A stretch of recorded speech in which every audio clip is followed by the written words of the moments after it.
Now we'll talk Veterans Day. As you know, it was this past weekend. The men and women who served were honored throughout our community. And as part of our CBS7 special Salute to Service, I spoke with one veteran whose calling to serve went beyond just his time in the military. During the time I was in the service, and Bush. So Bush signed my retirement, or was it Clinton? Let me see. Stan Galarza has had a storied life. Yeah, Bill Clinton. Wow. From an EMT in the Big Apple to a radio host, he's had a knack for helping others, and that passion led him to join the U.S. Air Force. Just made the age cutoff, 27 and a half. So it was considered old after the service at that time. And I ended up being an aircraft electrician. I worked on C-5, those are cargo planes, and the C-141, C-130s, KC-135s. Part of his 20 years in the Air Force also took him overseas, where he served during the Gulf War. For 5 years of his service, he worked as an aircraft technician.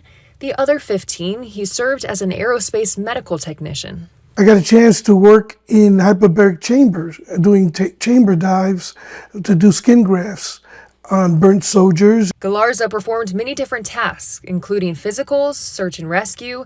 He was also responsible for flight line emergency response, among other things.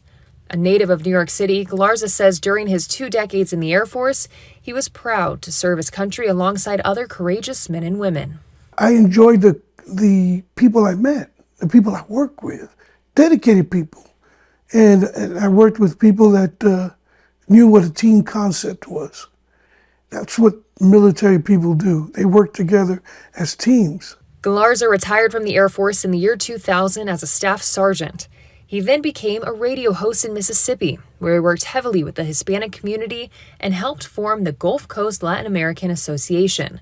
Eventually moving to West Texas, he continued as a radio host on local airwaves.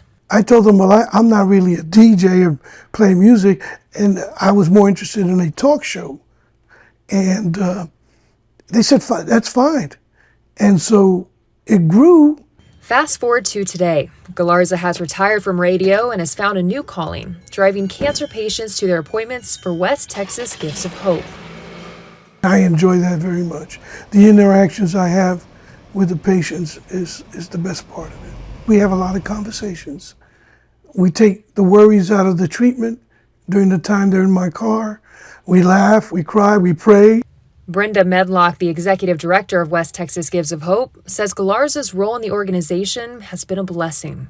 It's not just he gives them a ride. He interacts with them.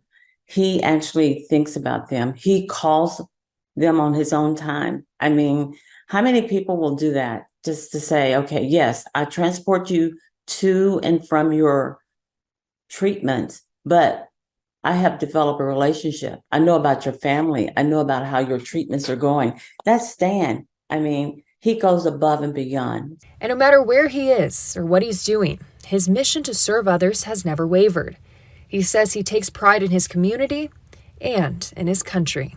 Let's talk about pride today. Let's talk about starting all over with having pride in your country.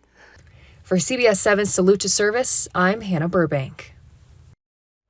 I loved getting to speak with Galarza about all he has done both in and out of the military.